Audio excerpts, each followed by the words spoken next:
Are you fascinated by unexplainable crimes, conspiracies, and fringe culture? Well, step into the crawl space. From tales of survival and deepfakes to synchronicities and cryptozoology, Crawl Space is a podcast that brings you weekly stories of the mysterious, harrowing, and bizarre. Search Crawl Space wherever you listen to podcasts.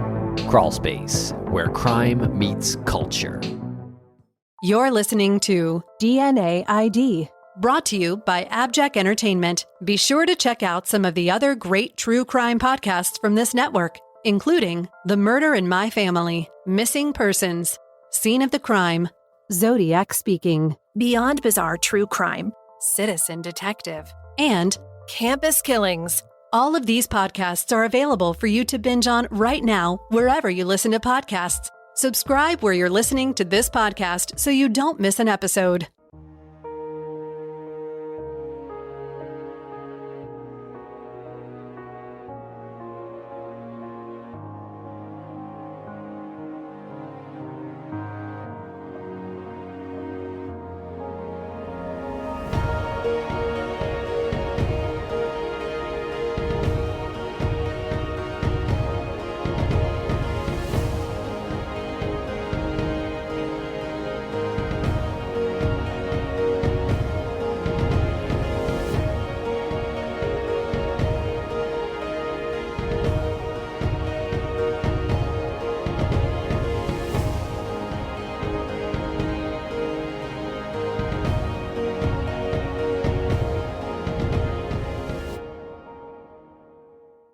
Welcome to the DNA ID Year in Review episode. This is where I break down the cases we discussed this past season and look for patterns or items of interest among them.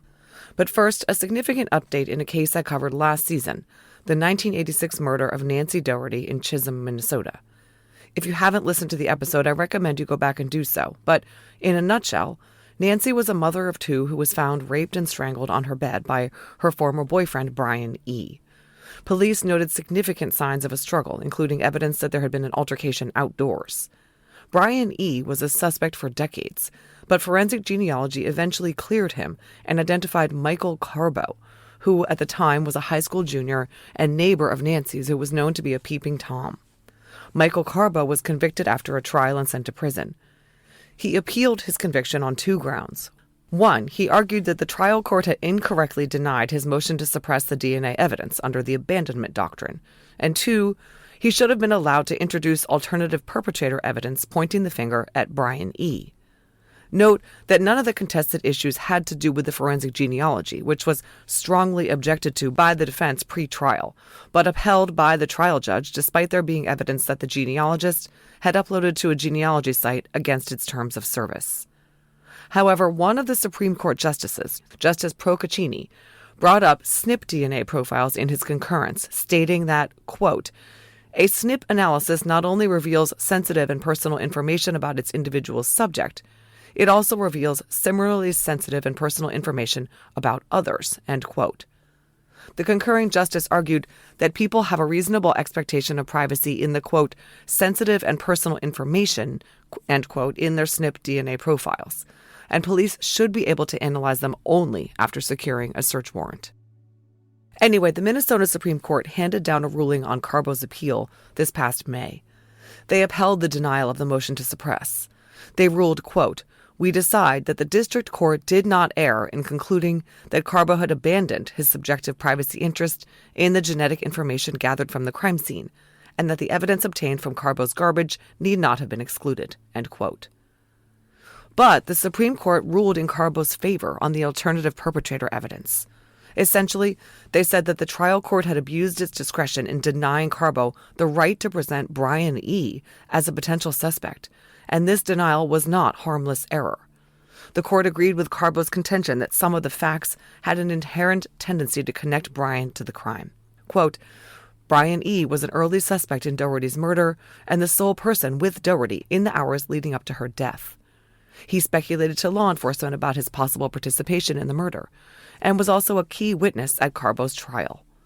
Although no conclusive proof was developed establishing Brian E. as the murderer, pubic hair evidence, according to the BCA, qualified him as a source for physical evidence at the scene of the crime, end quote. This ruling doesn't mean that Carbo is automatically a free man. The Supreme Court acknowledged that it was not ruling on the strength of the case against Carbo. Quote, "The question presented here is not whether the damning forensic evidence presented by the state was sufficient to convict Carbo of Doherty's murder," end quote. Addressing the trash surreptitiously collected from Carbo, the justices wrote, quote, "The BCA generated a basic DNA profile from items in the garbage bag and determined that the profile matched several of the 1986 crime scene samples, including the semen, the fingernail scrapings, and the vomit in the yard," end quote. Carbo had told the story that he must have gotten drunk and had sex with Nancy and someone else killed her, and now he wanted to present evidence that that someone was Brian E., and he will get to do so in a new trial.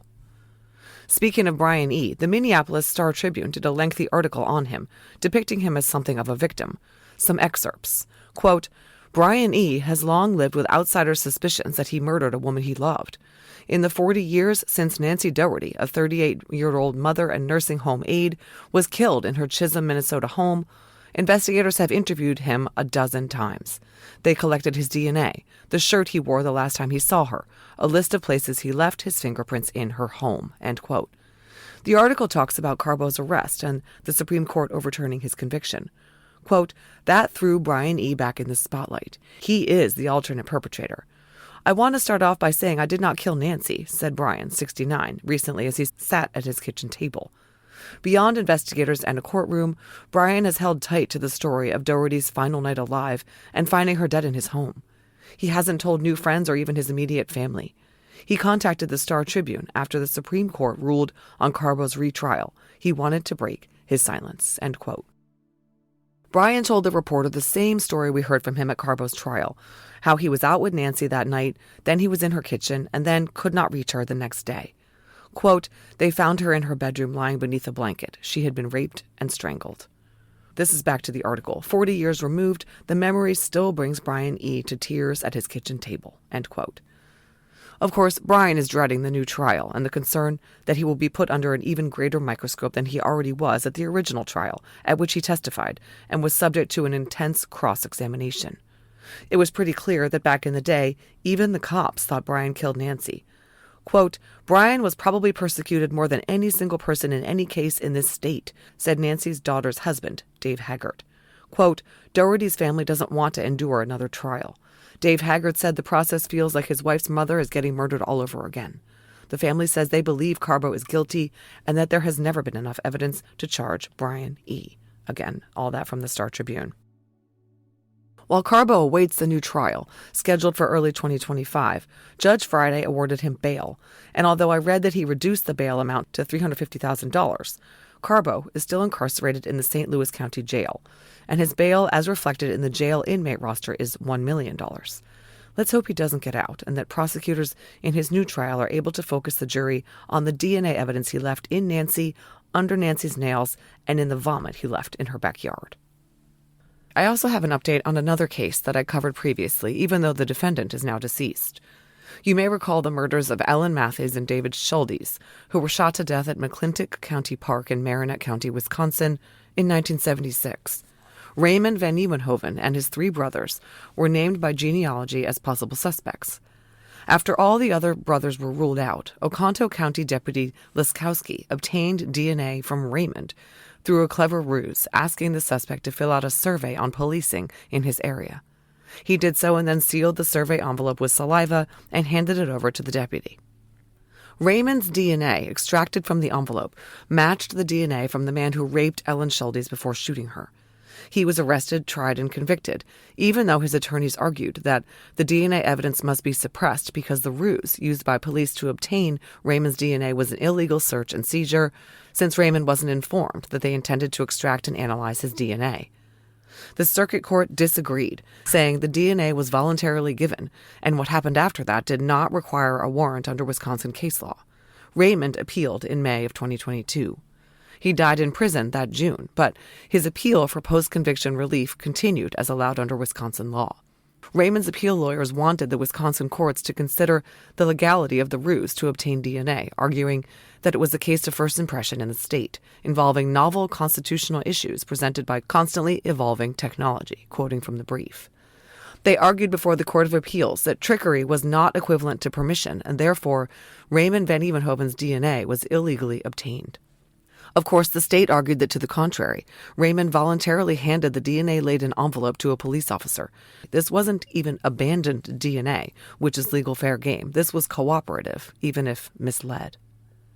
In April of 2024, the Wisconsin Court of Appeals ruled that, quote, law enforcement lawfully seized both the envelope and its contents because Raymond voluntarily consented to giving both of them, which included the DNA sample contained therein, to law enforcement. Once Raymond gave control of the envelope and its contents, including his saliva, to law enforcement, he surrendered any reasonable expectation of privacy in the minimally invasive DNA profile developed from that saliva sample, which the state used solely to determine whether his DNA profile matched that from the crime scene. Because Raymond did not have a reasonable expectation of privacy in his provided DNA profile under these facts, law enforcement did not conduct an unlawful search in violation of the Fourth Amendment when it extracted and analyzed his DNA, end quote. Raymond Van Evenhoven's conviction would stand. In May of this year, his attorney, Anna Babcock, filed an appeal to the Wisconsin Supreme Court. Her brief argued that a reasonable person would not have understood sealing the envelope with saliva as giving consent to extract and analyze, quote, one's entire genetic blueprint, end quote, which we know is an exaggeration. Therefore, Ms. Babcock wrote, Raymond did not consent. Further, she argued that Raymond had a, quote, reasonable expectation of privacy in his DNA, and Raymond did not lose that expectation of privacy when he unintentionally and unavoidably shed his DNA, end quote. She argued that the Supreme Court of Wisconsin needed to clarify whether, even if the DNA was treated under the abandonment doctrine, that necessarily means that the individual, quote, has forever lost his or her expectation of privacy in his or her entire genetic blueprint. Again, an exaggeration. As we know, SNP profiles are not the same as the entire human genome.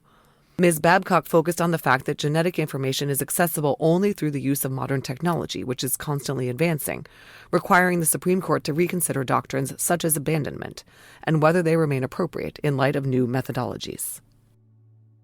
Finally, Ms. Babcock argued that the extraction and analysis of Raymond's DNA profile from the envelope without a warrant violated his constitutional rights because DNA is not a physically observable or seizable item, and rather contains the, quote, privacies of life. Further, quote, it is unresolved whether the government can retain evidence beyond what it deemed relevant in one investigation and conduct future warrantless searches of the entirety of that information in unrelated investigations, end quote. Well, Ms. Babcock did an admirable job at advocating for her client, seeking to get Raymond Van Evenhoven's conviction overturned. But the Wisconsin Supreme Court declined to hear the case without explanation. This means that the ruling of the appeals court that the DNA was lawfully obtained and upholding the conviction is the final word on this matter, and Raymond Van Evenhoven will go down in history as a convicted double murderer who died in prison where he belonged. Hi guys, it's Jess, here to talk to you again about Masterclass. Since you're a listener of DNA ID, you're clearly someone who chooses to be informed. Masterclass is just right for you.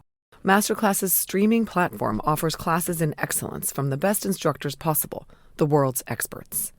These classes are virtual one-on-one sessions with over 200 of your favorite celebrities, giving you the tricks of the trade and letting you in on the secrets to their success. It's a great time of year to take a class with Martha Stewart on how to be a boss, or on making dinner for a special occasion with award-winning chefs Thomas Keller, Alice Waters, Wolfgang Puck, and Gordon Ramsay. It's also the time of year for giving, and Masterclass is the perfect present for everyone you know. 88% of Masterclass members feel that Masterclass made a positive impact on their lives. That's not just a gift, it's an enduring experience. And don't forget yourself this holiday season. Classes in the art of floral arrangement, home decorating, and wine tasting will help you get the most out of the holidays. Give yourself and your loved ones the gift of unlimited learning with an annual membership to Masterclass. I use Masterclass and you should too. Masterclass always has great offers during the holidays, sometimes as much as 50% off. Head over to masterclass.com/DNAID for the current offer. That's up to 50% off at masterclass.com/DNAID. Masterclass.com/DNAID. Okay, now to our year in review. In case you couldn't tell by listening to the show, 2024 continued the trend of forensic genealogy cases being solved at a rapid rate. The technique is increasingly being embraced by law enforcement agencies around the country, and it's here to stay. Well over 1,000 cases have been solved by forensic genealogy to date, providing answers to families and in many cases resulting in the arrests and convictions of the offenders. The cases we talked about this season on DNA ID were Pam Gahanis, killed in 1984, and Kathy Hicks, killed in 1982, both believed to be slain by Thomas Lewis Garner. He was linked to DNA found on the side of Pam's underwear by forensic genealogy, and after his arrest, a CODIS hit linked him to Kathy's murder 2 years earlier. Garner was convicted of Pam's murder after a trial but was acquitted by a Hawaii jury of Kathy's murder. Rachel Johnson of Akron, Ohio, who was raped, stabbed, and set on fire by Daniel Reese, a man who knew her. After her 1991 murder, Reese ingratiated himself with her family. Once forensic genealogy connected him to the crime, he went on the run and attempted suicide in a motel room. He was apprehended and pleaded guilty to killing Rachel. Christina Castiglione was killed in 1983 in Redford Township, Michigan. Christina was walking home when she was either lured or dragged into a vehicle and raped and strangled by Charles Shaw. Shaw, likely accidentally, asphyxiated himself months later. It's also believed he killed Kim Luzell, whose murder had startling similarities to Christina's. Krista Martin was raped and killed in 1989 in her Wichita, Kansas apartment by a neighbor, although it's unknown whether she knew him. Her killer, Paul Hart, was identified years after his death. Kathy Sposito was hiking on a public trail in Prescott, Arizona in 1987 when she was attacked, sexually assaulted, and shot and stabbed and bludgeoned. Almost the exact same crime happened on the same trail 3 years later in 1990, but this time, the female target survived. Brian Scott Bennett, a serial rapist, was Kathy's killer. He died from suicide within a few years' time. Jane Hilton was stabbed and bitten in a friend's El Dorado Hills, California home in 1985. Her murder was solved, supposedly, with a resident of the home, Ricky Davis, being convicted.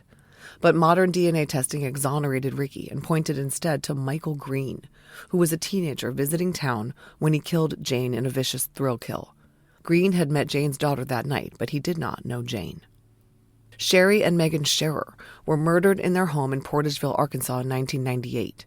8 years earlier, Genevieve Zatricki was killed in her apartment in Greenville, South Carolina.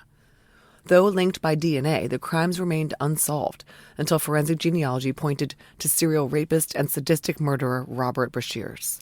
Brashears took his own life as the cops were at his door. Rita Curran was raped and killed in 1971 in her shared room in a small apartment in Burlington, Vermont. Her case was so perplexing that Ted Bundy was suspected, but her killer turned out to be her upstairs neighbor, William DeRoos, who later became a Buddhist monk and died of a drug overdose years later. Teen sweethearts Liana Adank and Eric Goldstrand were shot and killed at a park picnic area in Fall Creek, Oregon, in 1977. Liana had been raped and DNA evidence was collected from her body. Police had no idea who had killed the young couple until an investigative lead from a genealogist suggested they look at Ronald Schroy. But as the cops closed in, Schroy shot himself. In 1975, 19-year-old newlywed Lindy Sue Beekler was stabbed numerous times and sexually assaulted post-mortem in her apartment in Lancaster, Pennsylvania. The case was shocking and traumatic for both her family and the relatively safe community.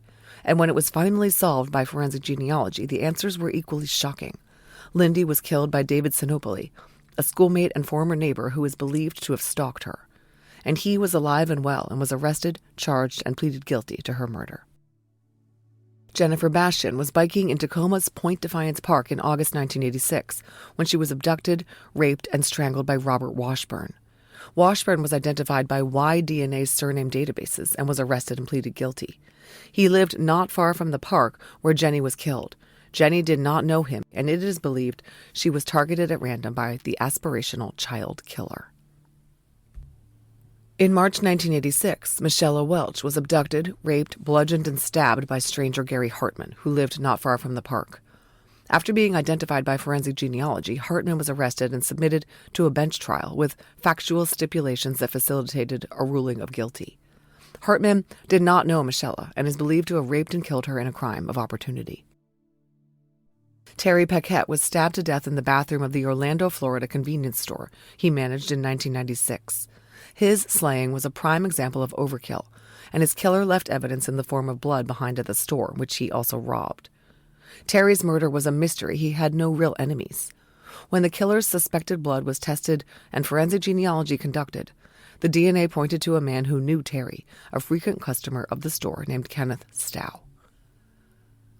Donna Sue Hyatt was killed in her own home in Carlsbad, New Mexico in 1987. Her murder was extremely violent and made no sense, since Donna suffered from epilepsy and didn't have a wide group of associates. Police believe she was seen at a convenience store in the company of a tall white man on the night she died.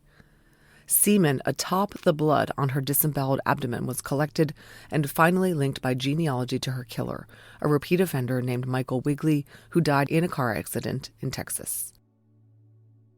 Starting in 2017, someone started killing sex workers in Detroit.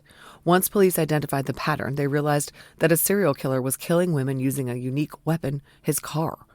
The victimology was always the same. The sex workers were patronized by a client and then attacked, killed, and robbed. Melinda Salazar and Carol Ann White are the two victims for whose murders Lawrence Paul Mills was convicted and sent to prison. On January 1, 1985, Patty Stichler was attacked, partially stripped, and stabbed to death in her Sylvania, Ohio bedroom while her 3 children slept nearby. Police believed her killer came and went through the bathroom window, found open. Patty's boyfriend was the longtime prime suspect, but her killer turned out to be a 17-year-old neighbor boy with whom she had no known connection. Michael Mellis died 4 years later and left us with many questions about his motives that night. Just like Patty, in 1977, 14-year-old Maria Hansel was attacked, partially stripped, and stabbed to death in an apartment bedroom while the children she was babysitting pretended to be asleep. Police suspected that Maria was the target and the attack was not random. People in her life were suspected, but when the killer was revealed, it turned out he was an adult who had a somewhat undefined relationship with the apartment's resident, an adult woman. William Charles Kernan Jr. died without being identified as Maria's slayer, and left us with many questions about his motives that night. Every day, predators are targeting children and teens online. The Department of Homeland Security's Know to Protect campaign provides resources to combat online child exploitation and abuse. Learn how you can help protect our kids online and join the fight. Visit knowtoprotect.gov so together we can stop online child exploitation. That's KNOW, the number 2, protect.gov. In the 1970s, several women and girls were slain in Calgary, Alberta, Canada. Police were eventually able to connect 4 of the cases: Eva Dvorak and Patsy McQueen, Barbara McLean, and Melissa Rehorick. All were found outdoors, raped, and asphyxiated. The RCMP and Calgary police were at a loss until forensic genealogy gave them the name of a violent convicted sex offender in the United States, Gary Allen Sweary. Sweary died in a U.S. prison before he was linked to these murders across the border, and he is believed to have more victims. In 1985, Terry McAdams was bludgeoned to death and raped in her boyfriend's Arlington, Texas apartment. Police knew the killer had come in through a sliding glass door, but they had no idea who he was. Terry's death was considered possibly part of a series of murders of women in the Fort Worth area around that time. But decades later, that proved not to be the case, at least as far as we know. She was slain by Bernard LaSalle Sharp, who died in a murder-suicide just months after her death. Okay, let's talk about the 8 men who were caught alive after law enforcement used forensic genealogy to help flesh them out. Thomas Garner was arrested, tried, and convicted for the murder of Pam Kahanis, although he was acquitted for Kathy Hicks' murder as the jury found reasonable doubt in that case. Garner is in prison in Florida serving life without the possibility of parole. Daniel Reese pleaded guilty to murdering Rachel Johnson and apologized to her family, whom he had befriended. He remains in prison. Michael Green, who killed Jane Hilton when he was a teenager, was arrested and eventually, after attempting to be treated as a juvenile, pleaded guilty to Jane's murder. He remains in prison. David Sinopoli, who stabbed and sexually assaulted Lindy Sue Beekler, was arrested and convicted for her murder. He is in prison. Robert Washburn, who abducted, raped, and strangled Jenny Bastian, pleaded guilty and is in prison. Gary Hartman, who abducted, raped, and strangled Michelle Welch, was convicted after a bench trial. He, too, remains in prison.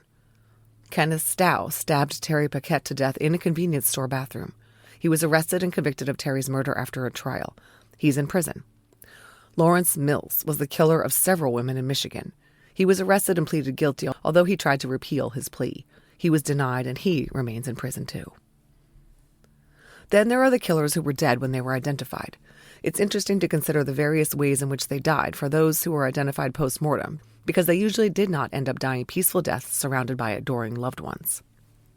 There were quite a few who deliberately took their own lives, all by shooting. These were Bernard Sharp, Brian Scott Bennett, Robert Brashears, and Ronald Schroy. Then there were those who were killed in car accidents. Car accidents took the lives of Michael Mellis, who was driving recklessly pretending that he was on the Autobahn, Paul Hart, who died while driving under the influence, and Michael Wigley, who lost in a car versus train interaction. An overdose took the life of William DeRoos. It was presumably accidental, but we just don't know. Charles Shaw died by autoerotic asphyxiation. It was thought to be an accident, but no one knows for sure, as Shaw was increasingly unstable. Only 2 of this season's killers died of natural causes, although fairly young, William Kernan and Gary Sweary. Kernan was 61 and died of cancer. Sweary was 69. I don't know what he died of, and I didn't bother to find out because he was such a vile individual, I really don't care. Let's talk about our one and dones. Here are the killers we discussed this past season who have committed just one murder that we know of. Of course, it's very possible they have more victims, but as of now, they are considered one and done killers. They are Paul Hart, the killer of Krista Martin; David Sinopoli, the killer of Lindy Sue Beekler; Gary Hartman, who killed Michelle Welch; Robert Washburn, who killed Jenny Bastian; Kenneth Stow, who killed Terry Paquette; Michael Mellis, who killed Patty Stichler when he was only 17. I'd like to point out that had he lived, he likely would have been guilty of manslaughter for the death of his passenger caused by his negligent driving. Michael Green, who killed Jane Hilton when he was only 17. Daniel Reese, who killed Rachel Johnson. William DeRoos, who killed Rita Curran, and William Kernan, who killed Maria Hansel. Of those guys, I'd say that William DeRoos is the most likely to have more victims. We don't know what he was doing in Thailand and California all those years before he died. No other victims have been linked to him, but I'd put money on there being more. Remember that he attacked his wife's friend and stabbed her for no reason. One of our killers had only one incident of murder but killed 2 people, Ronald Schroy. One guy has only one known murder victim but committed violent attacks on other survivors. Brian Scott Bennett, who killed Kathy Sposito, attacked another woman on the same trail and likely intended to kill her. We had 7 killers this year whom we know killed more than one victim. Thomas Garner killed Pam Kahanis, and I fully believe that he killed Kathy Hicks, although he was acquitted of her murder. Bernard Sharp, who killed Terry McAdams, hasn't been named in any similar murders, but he shot his wife and her friend to death before turning the gun on himself. Charles Shaw killed Christina Castiglione and is also known to have murdered Kimberly Loiselle the same way. Robert Brashears killed Jenny Zatricki and the Scherers in 2 separate incidents. He may have more victims we don't know about because he was depraved and transient. Lawrence Mills was convicted of killing 2 women but is pretty much known to have killed as many as 5. Gary Sweary is known to have killed 4 women and girls, and it is believed he has more victims. And finally, Michael Wigley, who killed Donna Sue Hyatt, is the only suspect in the murder of Sandra Bellman in Texas, and he also raped a 21-year-old woman in Copperas Cove. A lot of this season's victims turned out to have been slain by murderous neighbors. They were Krista Martin, who lived across the street from her killer Paul Hart. Lindy Sue Beekler had lived downstairs from David Sinopoli until he moved shortly before her murder. Rita Curran lived right underneath William DeRoos, and Patty Stichler lived 6 houses from Michael Mellis. Quite a few of this season's victims were killed at home, the ones I just listed who were killed by neighbors, as well as Terry McAdams, Megan and Sherry Scherer, and Jenny Zatricki, Donna Sue Hyatt, Maria Hansel, who was killed in someone else's home, and Jane Hilton, also killed in someone else's home. Proving that it's not safe to be outside either, several of these season's victims were slain while recreating outdoors: Kathy Sposito, Jenny Bastian, Michelle Welch, and Liana Adank and Eric Goldstrand.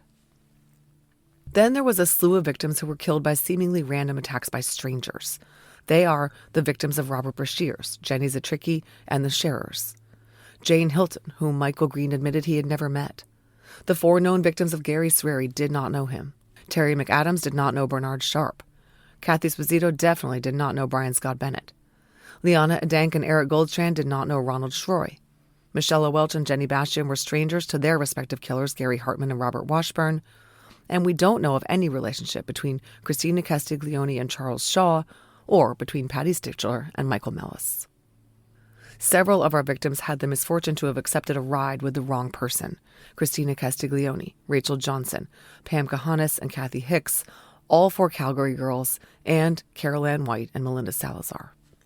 Finally, some of our victims were killed by people known to them, but not closely enough that people were able to identify them through the course of their investigations.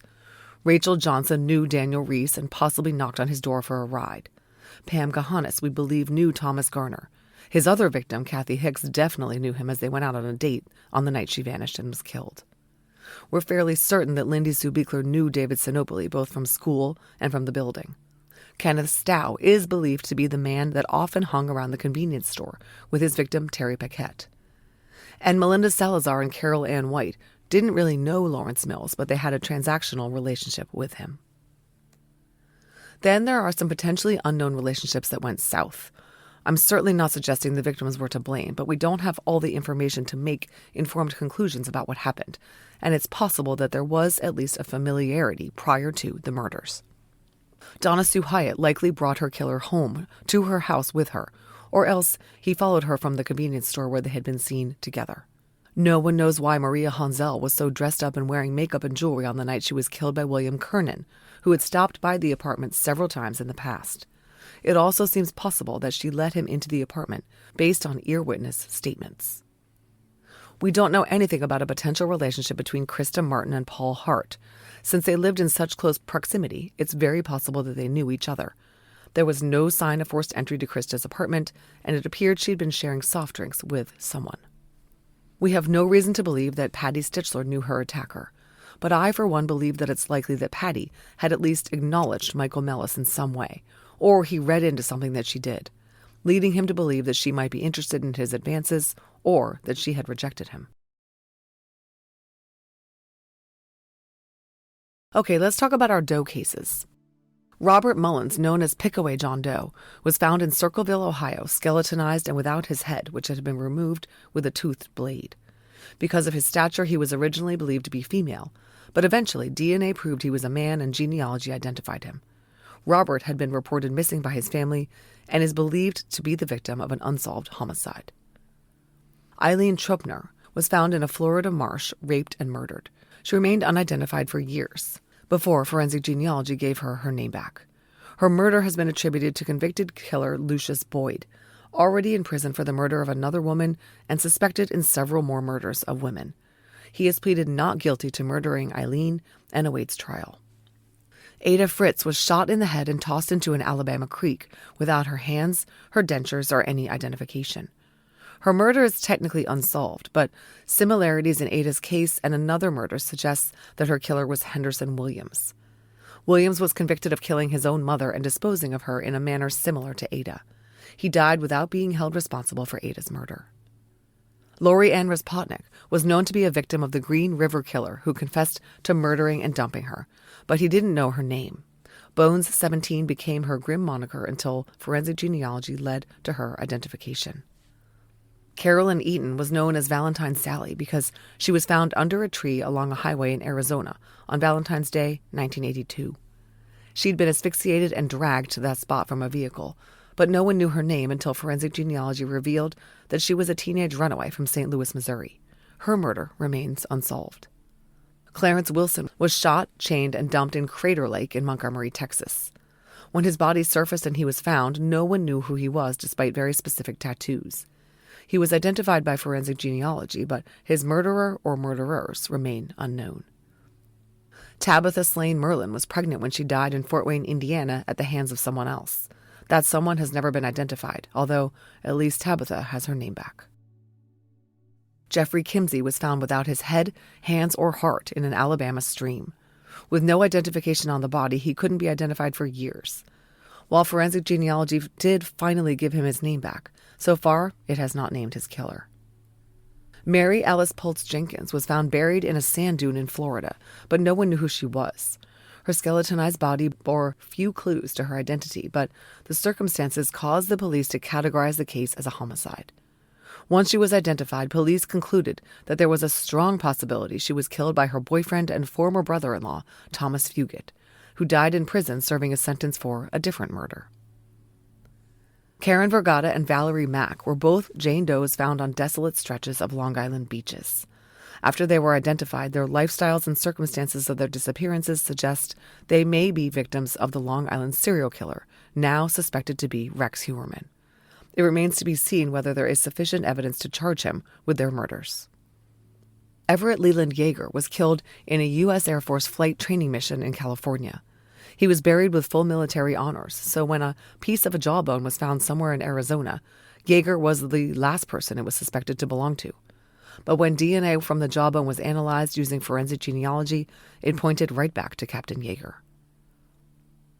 Norman Grasser, Rhinelander John Doe, was found frozen to death in a field in rural Wisconsin after falling and hitting his head. He was believed to have left Chicago and gone to Wisconsin for the scenery, and an accident claimed his life.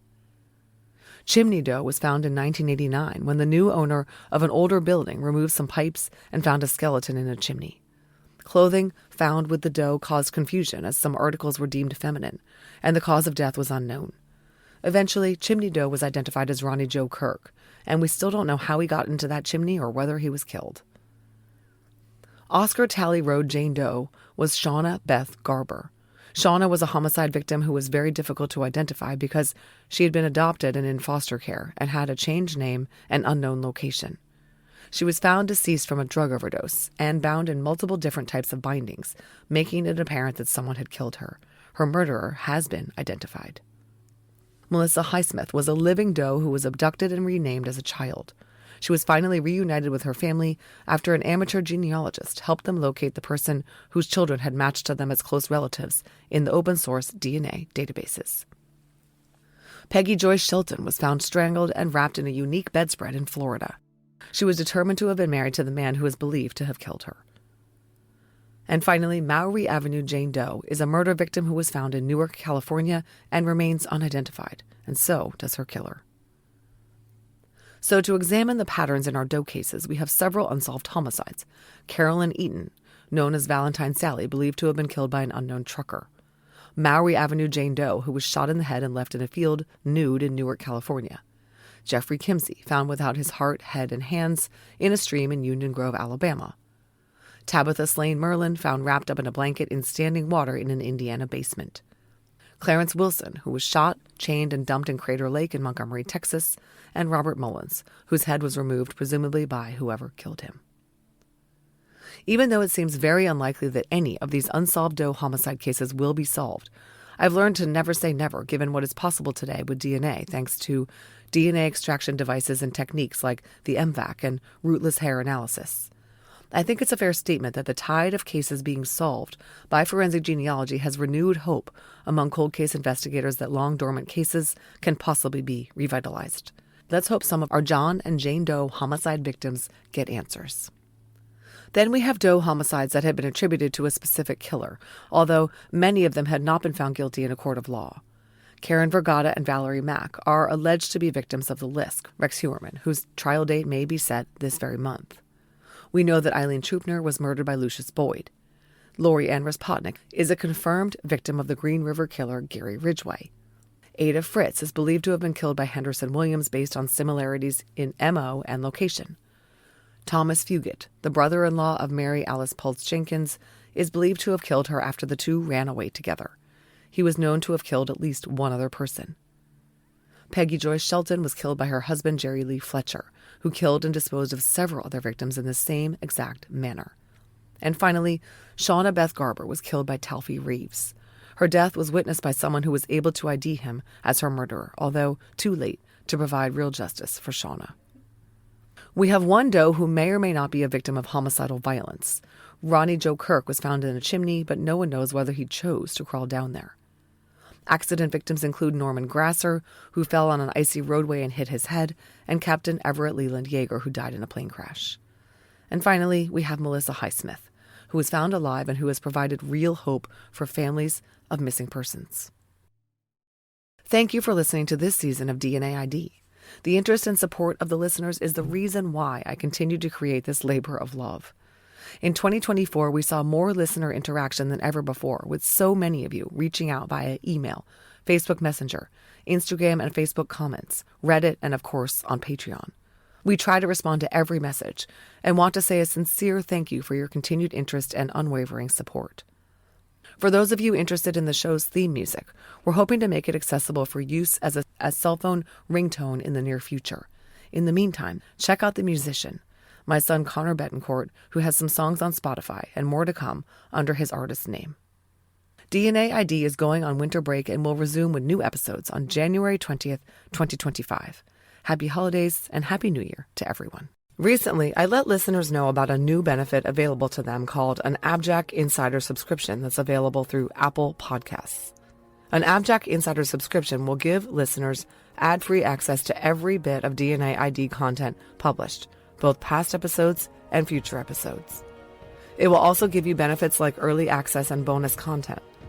Head over to Apple Podcasts and click on the DNA ID show page or the AbJack Entertainment channel to start a free trial. Thanks for listening to this episode of DNA ID. If you'd like to listen to the show ad-free and help support the show in the process, please head over to patreon.com/DNAID. And if you're interested in some fun DNA ID merch, visit the store at customizedgirl.com/s/DNAID podcast. To contact the show, please email us at dnaidpodcast@gmail.com. Follow us on social media at DNAID Podcast on Instagram, at DNAID Podcast on Twitter, or on Facebook at facebook.com/DNAID Podcast. Finally, if you want to visit our website, go to dnaidpodcast.com. You'll be able to get all the episodes of the show, leave comments on episodes that I can respond to, and you can even leave voicemails. You'll get all the latest news about the show and important updates. Find links to our social media, merch, and a lot more. It's really your one-stop shop for everything DNA ID. DNA ID is written, researched, and hosted by me, Jessica Betancourt. It's produced by me and Mike Morford of AbJack Entertainment. Music by Connor Betancourt. Check out our other collaborative podcasts, Scene of the Crime, Missing Persons, and Beyond Bizarre True Crime.